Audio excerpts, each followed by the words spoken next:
Hey mga boss, magandang araw. Samahan niyo po ako, magbabaklas po tayo ng front bumper. Samahan niyo po ako. Tignan niyo po. Pero mga boss, bago tayo magbaklas ng front bumper, babaklasin po muna natin yung radiator grill. Yung radiator grill po ay merong apat na bolt.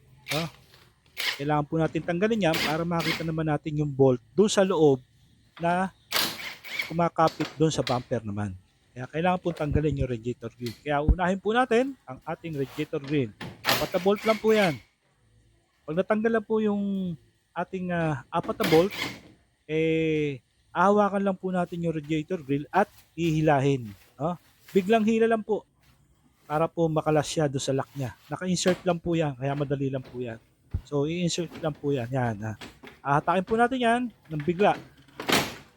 Yan po mga boss. Tanggal na po yung ating radiator grill. Thank you po mga boss. Mga boss, nabaklas na po natin yung radiator grill. Kasi bago tayo magbaklas ng front bumper, kailangan po yung radiator grill. Kaya nabaklas na po natin. So isusunod na po natin yung ating bumper. Okay? Salamat po. Follow and share na lang po mga boss.